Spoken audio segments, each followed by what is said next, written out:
We are Ole Miss Rebels. As Mississippi's flagship university, we dig deeper, see farther, work harder. We pioneered human organ transplants.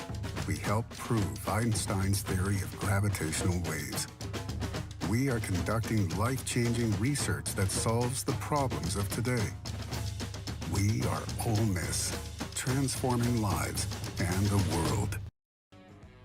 Hey, welcome to the POMcast with Stephen Willis. We're going to start in a few minutes, but I want to tell you to hit up our social sites, retweet, share, comment, like, do all of that stuff. It can only help us out and it'll make the show even better. But we're getting ready to give you a lot of good Ole Miss information, and I just thought I would tell you that because the POMcast is starting. Well, it's starting right now. Wait, no, that's a little early. It is starting right about now. All right, welcome everybody. Wednesday morning POMcast. I'm your host, Stephen Willis. Thank you very much for joining us. Before we get started, I do want to tell you about Travel and Cruise World. This is what I was trying to do. Basically, 1-800-330-7461, 1-800-330-7461. They can help you out. What I was trying to do is we're 20 months into this at this point. Everybody needs a vacation. Central Florida is the place you want to be. These guys can provide a boot on the ground to all the parks, what's going on, to all the beaches, to all the attractions down here, and can help you out. And best part is they can get you the same price you can online. Plus, you'll have this resource that's already here so your vacation can be perfect and not get ruined by an unexpected surprise. So give them a call, 1-800-330-7461, travelandcruiseworld.com. See Central Florida like a local. Down below, you can see where to catch us on podcasts. You can search Positively Ole Miss, leave a 5-star review. You can say whatever you want to, just leave a 5-star review. That'll help with the algorithm with people trying to find the channel. And also, if you want to watch the show, you can catch us on Old Positively or at the Stephen Willis on Twitter. You can catch us www.facebook.com/POMcast on Facebook, Positively Ole Miss on YouTube. Subscribe and hit the bell. You'll not only know that we're streaming, you'll know what we're streaming about. That'll come in really handy in the future. And also, we're on Twitch at Positively Ole Miss, all lowercase, all one word. Thank you very much for tuning into the show today. Today's show will be the Know Thy Enemy Vanderbilt episode. We'll go over the Vanderbilt Commodores. I'll tell you why I have a soft spot for them as well. Also, we'll do a little bit of PC highlights from the presser yesterday. I think Braylon Sanders, Ashanti Seastrunk, and Eli Acker spoke at the presser yesterday. We have some video of them. And also we'll tell you about, without getting into too specifics because we can't really talk about that yet, a change that you guys need to start getting used to. That there's going to be different places to find this show, even though this show will not be called what it is right now, but we are going to move on. Basically, what we've done is essentially sold this show. We're still going to do it. It's going to be branded differently. It's going to be located in different places. So pay attention over the next month or so, and you'll know exactly where to get it, because I want to give you guys enough lead time to get where we need to go. And as soon as we can announce it, we will. But I want to get you used to the idea that we are changing locations, basically. Still happens. Positively Ole Miss is still a thing. We're still doing SEC After Dark, and we have a whole bunch of stuff with the Y'all's Conference Network. We're going to do all of that stuff. We got a Christmas present mid-December. It also potentially could be a time that the move happens around December 13th. Remember, the first week of December is basically going to be a quiet week anyway for us because I have a family vacation. And the fun thing is we're going to do all of that. And my treatment for my brain tumor, they're going to zap me 5 times right before Christmas.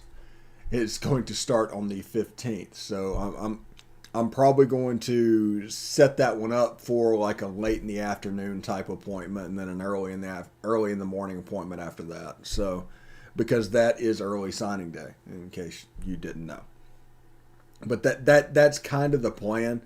There's some things that I want to do that I might not be able to do, and I really want to hit that early signing day and kind of introduce y'all to the Y'all's Conference Network, and as we bring people in from all over. It's completely competition agnostic.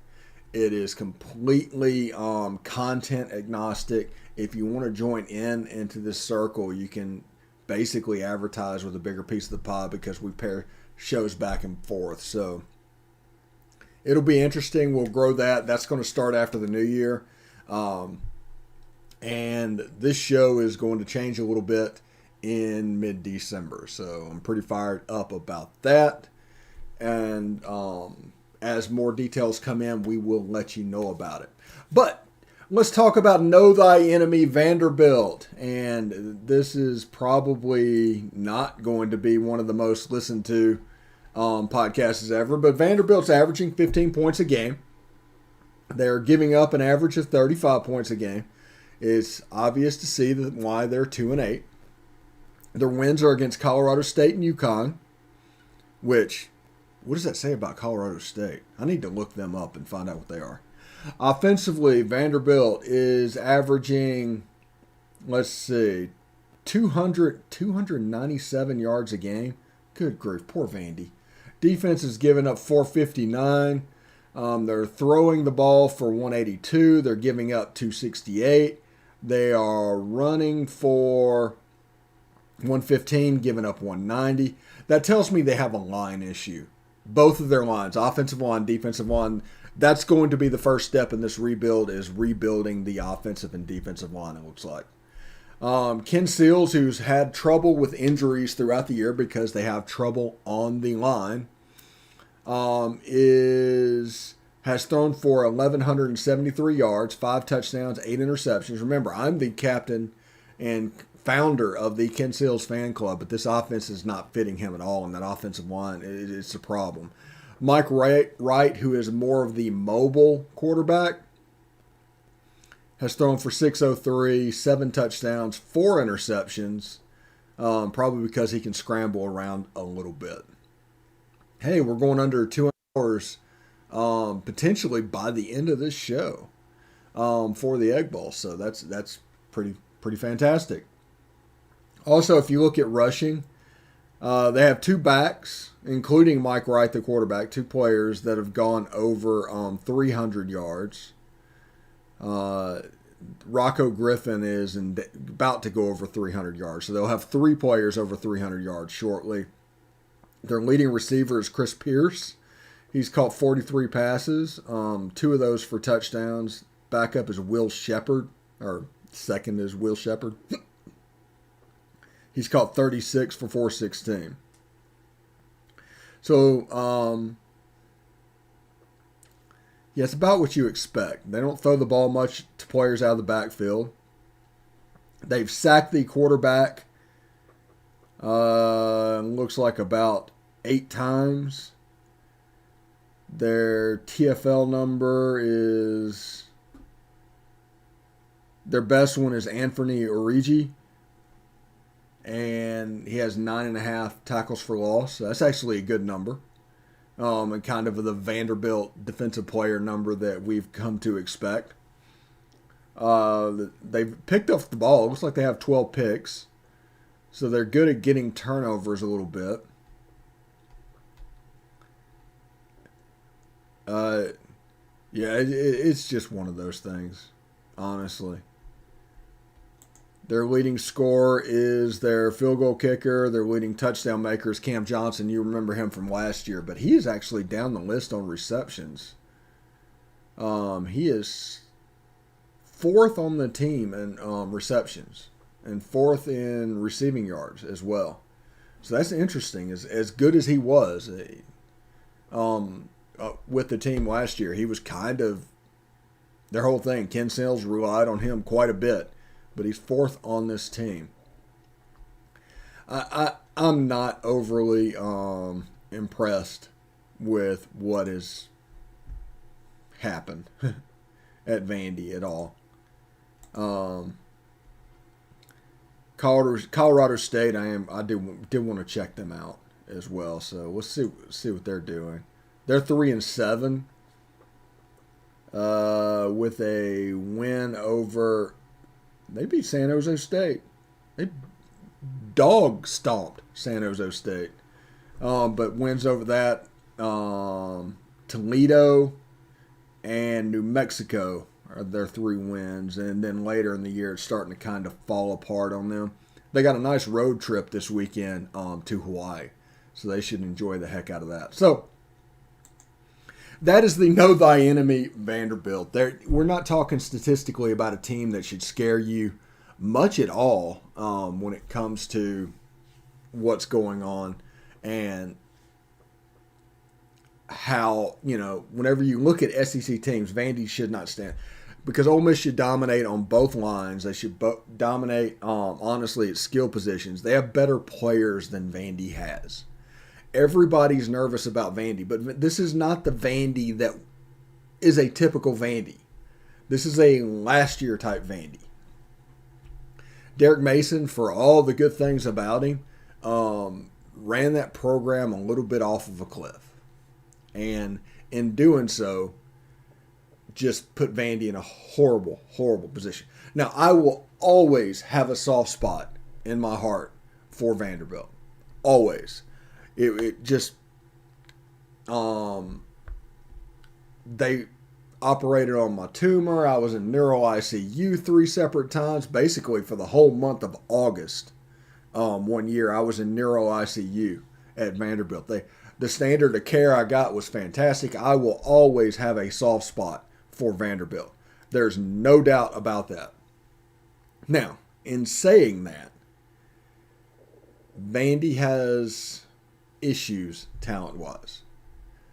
They have a problem being competitive. Now, they beat Colorado State. Good for them. They beat UConn on a last-second field goal. They lost to ETSU. This was a hard year for Clark Lee. This was a hard, essentially, move for him and them to make, moving up, because they have to rebuild everything. This is like a 7-year job at Vanderbilt. They better hope they have the right guy, because they want him to do what he needs to do. It's a 7-year job. And he can build, and you've got all these facilities upgrades and everything that's supposed to happen at Vanderbilt, and he can just slowly chip away.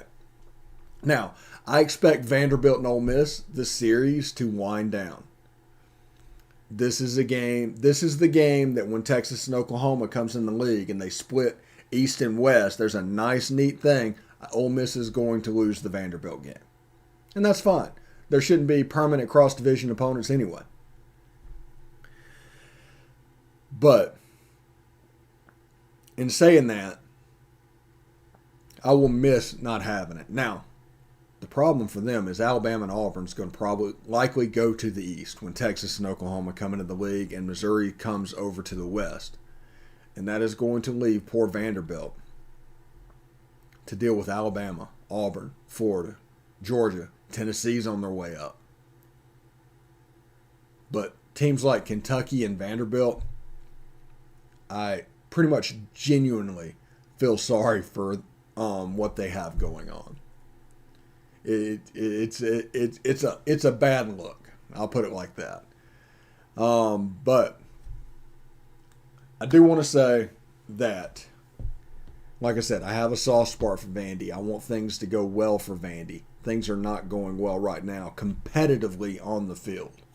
And I expect a little bit more of the same to happen after that. Now, we are going to do the PC highlights, and when we come back, I will talk a little bit about what I expect from this game and kind of pre-Egg Bowl talk down the road, what's going on. So here's the presser highlights. We'll be back in a few minutes. It's tough. It's real tough. But, I'll just try to stay in the playbook and learn everything, I don't know where I might go, anything, no matter who might go down or what. I just try to stay ready. Man, it's been a long time coming, man. But my last one in the vault, it's gonna be a special one, man. Just to have my family and friends here, and hopefully go out with a dub. That's our plan. Go 1-0 this week. So I have this be my last game in the vault. So make it the best one.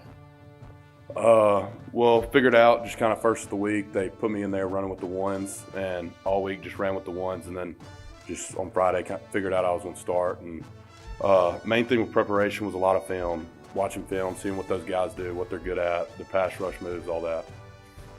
It was just something I figured out I could do, and Coach Dirk, he was.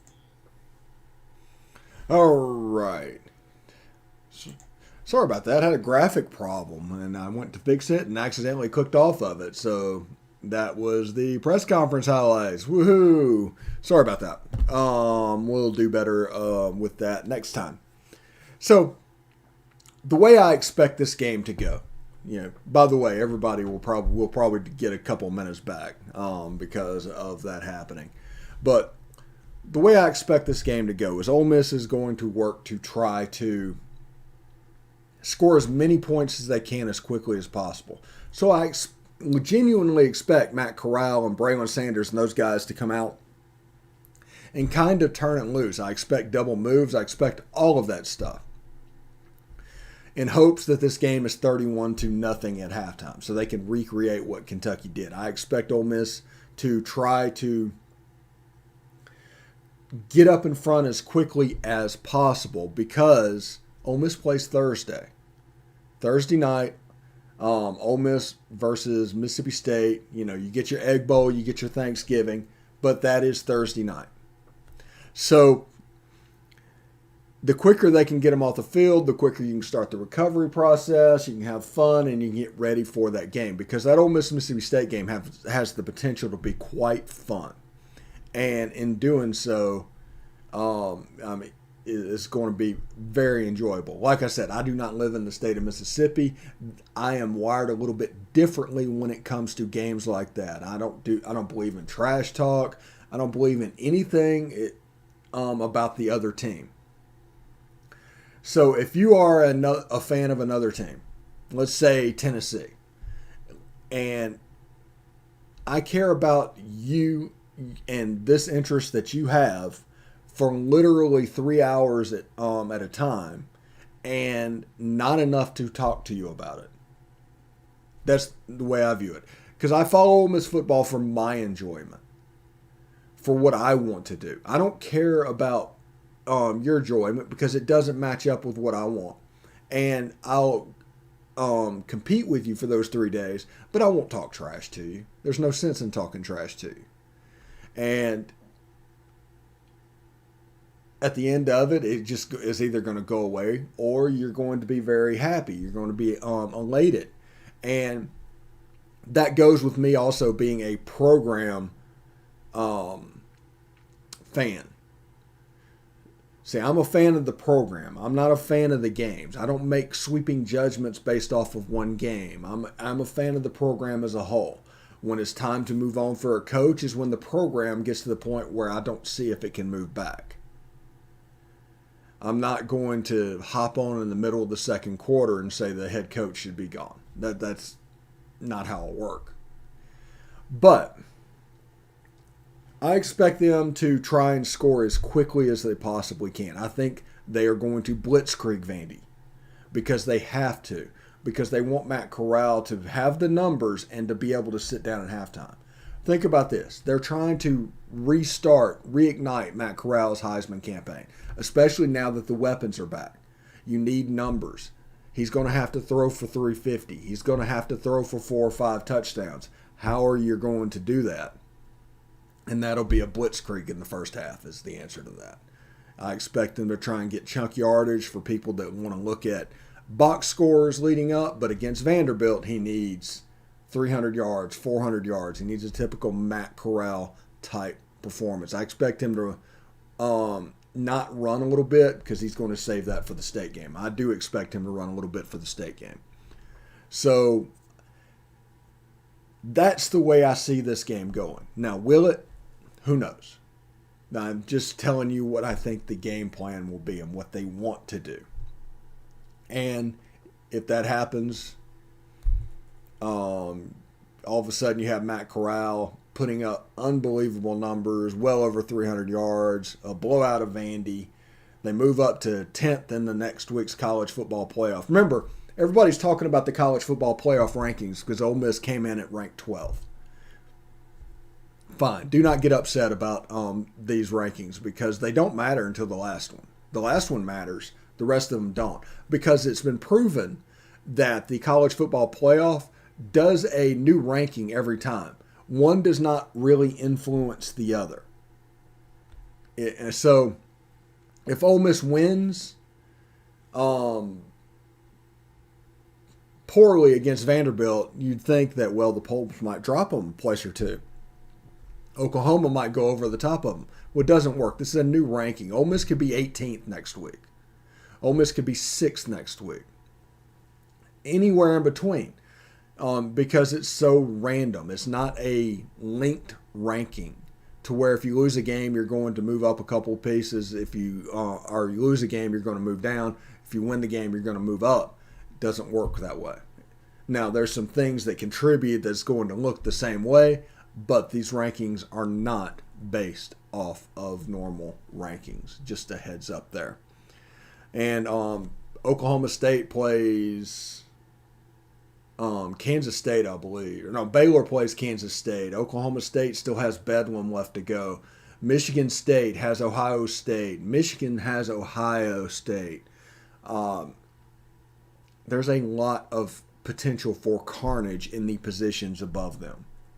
It's not worth a single ounce of effort to get upset about these rankings. He's like, Ole Miss is 12th, they're 10th in the polls. Doesn't matter.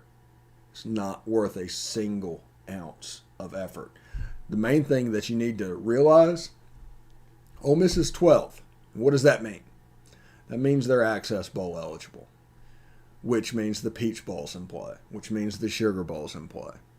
That number is going to be important moving forward because that's the don't need to fall below line for Ole Miss football.